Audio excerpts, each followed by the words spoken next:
brought to you by Palvi Agrico. आता शेतीसाठी जे काही लागणार ते घरपोच मिळणार, तेही मोबाईलच्या एका क्लिकवर.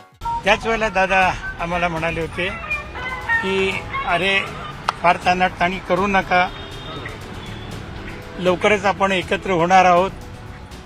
कुठं माशी शिंकली मला माहिती नाही, पण 12 तारखेलाच हे होणार होतं. मध्यंतरी महानगरपालिकेच्या ज्यावेळेला निवडणुका होत्या त्यावेळेला दोन्ही राष्ट्रवादींची आघाडी महानगरपालिकेमध्ये झाली आणि तिकीट वाटपाच्या संदर्भामध्ये निवडणुकीला फॉर्म भरण्याच्या अगोदर 2 दिवस मी, विशाल तांबे, मनाली भिलारे हे आम्ही साहेबांच्या राष्ट्रवादीकडनं दादांशी चर्चा करत होतो आणि त्यावेळेला देखील तिकीट वाटपाच्या संदर्भामध्ये, जागा वाटपाच्या बाबतीमध्ये आमची थोडीशी ताणाताणी होत होती.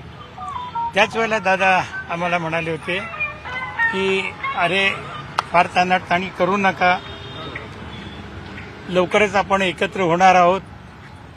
कुठं माशी शिंकली मला माहिती नाही, पण 12 तारखेलाच हे होणार होतं.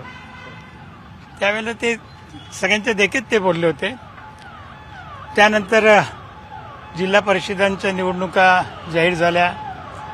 पूर्वीच्या कार्यक्रमाप्रमाणे 5 तारखेला मतदान होणार होतं आणि 6 तारखेला निकाल देखील लागणार होता. त्यावेळेला आमच्या पक्षाचे ज्येष्ठ नेते जयंतराव पाटलांचं देखील स्टेटमेंट आपण पाहिलं असेल. त्यांनी सुद्धा सांगितलं. दुर्दैवाने 28 तारखेला दादांचा अपघाती निधन झालं आणि त्यानंतर ज्या घडामोडी झाल्या त्या आपण पाहिल्यात. पण जयंतरावांनी सांगितलं होतं त्याही वेळेला की दादांची आणि आमची सखोल चर्चा झालेली आहे आणि जिल्हा परिषदेच्या निवडणुका झाल्यानंतर 7-8 तारखेला या विलिनीकरणासंदर्भातली जाहीर वाच्यता केली जाणार होती.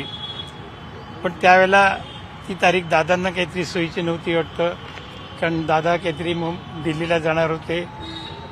जयंतरावांना काहीतरी सोयीची नव्हती, म्हणून जयंतरावांचं स्टेटमेंट आपण पाहिलं असेल. ते त्यावेळेला म्हणाले, दादा म्हणाले होते की ठीक आहे, जयंतरावांना जी तारीख असेल त्या तारखेला आपण एकत्रीकरणाचा निर्णय करू. आणि माझ्या माहितीप्रमाणे ती तारीख 12 तारीख ठरली होती.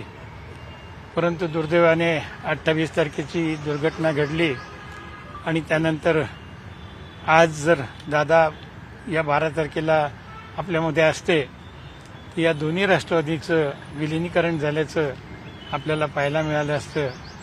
दुर्दैवाने दादा आज नाहीत आणि हे विलिनीकरण होत नाही ही खंत देखील आमच्या मनामध्ये आहे. आता या सगळ्या चर्चा थांबलेल्या आहेत. आता तुम्हाला वाटतंय का की हे विलिनीकरण होईल?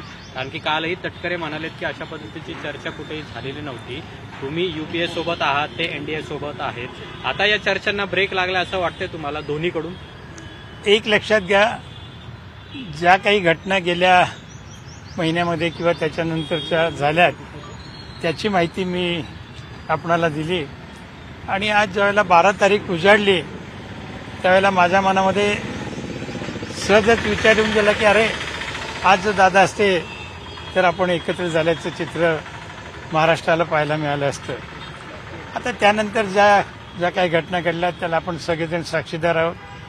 आता त्याच्याच नंतरच्या बाबतीतली काय आहे ते आमचे वरिष्ठ निर्णय घेणार आहेत.